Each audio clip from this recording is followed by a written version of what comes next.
আসসালামু আলাইকুম। কেমন আছো সবাই? যদিও অনেক লেট তবু অবশেষে আমার ঈদ ব্লগগুলো তোমাদের সাথে শেয়ার করতে চলে আসলাম।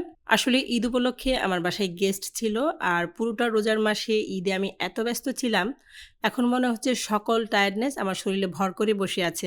যাই হোক অবশেষে তোমাদের মাঝে আমার ঈদ ব্লগগুলো আস্তে, আস্তে শেয়ার করব। আজকে মূলত আমি চাঁদ রাতের ব্লগ শেয়ার করছি।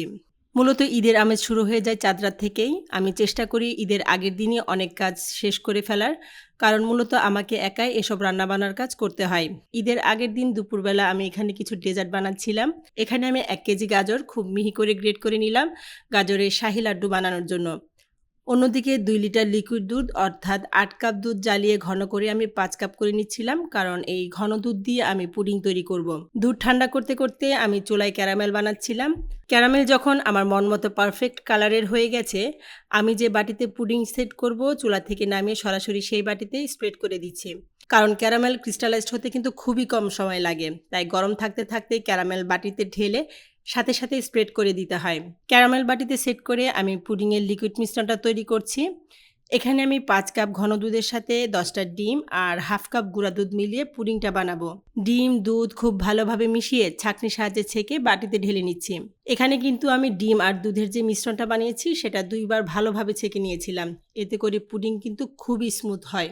তোমরা যদি পারফেক্ট পুডিংয়ের ডিটেইলড রেসিপি চাও তাহলে জানাতে পারো। চেষ্টা করব কিছু কিছু ক্লিপ আছে এডিট করে আপলোড করার। আমি সাধারণত বেশিরভাগ সময় পুডিং ওভেনে বানাই। আমার কাছে মনে হয় চুলা থেকে ওভেনে পুডিং ভালো হয়। পুডিংগুলো ওভেনে ১ ঘন্টার জন্য বেক করতে দিয়ে আমি চুলায় গাজরের লাড্ডু বানাতে চলে আসলাম।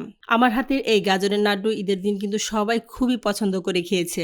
গাজরের মিশ্রণ যখন প্যানের গা থেকে এভাবে ছেড়ে ছেড়ে আসবে, তখন এটা আমি চুলা থেকে নামিয়ে কিছুটা ঠান্ডা করে নিচ্ছি।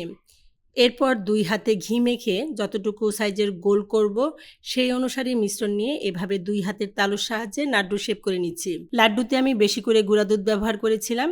প্রথমে প্ল্যান করেছিলাম ছানা দিয়ে লাড্ডু বানাবো, কিন্তু পরবর্তীতে কোনোভাবেই টাইমের সাথে পেরে উঠছিলাম না। সবগুলো লাড্ডু বানিয়ে আমি উপরে পেস্তা বাদাম দিয়ে গার্নিশ করে নর্মাল ফ্রিজে রেখে দিয়েছিলাম সেট হওয়ার জন্য।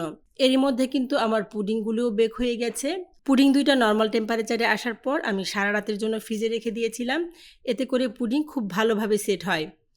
দুপুর ৩টা নাগাদ আমি এইসব টুকিটাকি কাজ শেষ করে ৩:৩০টার দিকে আমি আর আমার হাজব্যান্ড বের হয়ে যাই মার্কেটের উদ্দেশ্যে। কারণ আমাদের তখনও কিছু টুকিটাকি শপিং করা আর ঈদের জন্য কিছু টুকটাক বাজার করারও বাকি ছিল। ওই দিন আমরা ২ জনই ইফতার বাহিরে করেছিলাম। রাত ৯:৩০টার দিকে আমরা শপিং বাজার করা শেষ করে শিয়া মসজিদের কাছে পৌঁছাই। আমার হাজব্যান্ড বাজারপত্র নিয়ে বাসায় রাখতে চলে গিয়েছে আর আমি বিউটি সেলুনে আসছি কিছু পার্সোনাল সার্ভিস নেওয়ার জন্য। এসে তো দেখি বাবা এখানে সেই লেভেলের ভিড় আর খুবই লম্বা ওয়েটিং লাইন। আমি তো মনে করেছিলাম যে আমি একাই লেট লতিফ, বাট এখানে এসে দেখলাম আমার এই দলে অনেকেই আছে। প্রায় ১ ঘন্টা ওয়েট করার পর আমি পার্লারের সার্ভিস নিতে পেরেছি। তারপর আমি টোকি স্কোয়ারে চলে আসলাম মেহেদি দিতে। এখানে এসে দেখি লাইন এখানে আরও বেশি লম্বা। এখানেও প্রায় ১ ঘন্টার মতো ওয়েট করে রাত ১২টার দিকে আমার হাতে মেহেদি দেওয়ার সিরিয়াল পাই। প্রথমে ভেবেছিলাম ২ হাতে মেহেদি দেব, কিন্তু পরে চিন্তা করলাম বাসায় গিয়ে তো কাজের বুয়া সখিনাই হতে হবে। ২ হাত অকুপাই করা হলে বাসায় রান্নাবান্না একেবারেই বন্ধ হয়ে যাবে। তাই ১ হাতেই মেহেদি দিলাম। রাত অলমোস্ট ১টার দিকে মেহেদি দেওয়া শেষ করে মার্কেট থেকে বের হয়ে আমি আর আমার হাজব্যান্ড আমার খুবই পছন্দের রাজকাচুরি খেলাম। আমার এই টোকি স্কোয়ারের সামনের যে ফুড কোর্ট আছে সেখানে রাজকাচুরি খুবই পছন্দের। রাত প্রায় ১:৩০টার দিকে আমরা বাসায় ফিরলাম। তারপর ফ্রেশ হয়ে ১ ঘন্টার জন্য একটু ঘুমাতে গেলাম। সো আজকের ব্লগ এখানেই শেষ করছি। খুব তাড়াতাড়ি ঈদ ব্লগ নিয়ে আসছি। Till then take care. Bye by.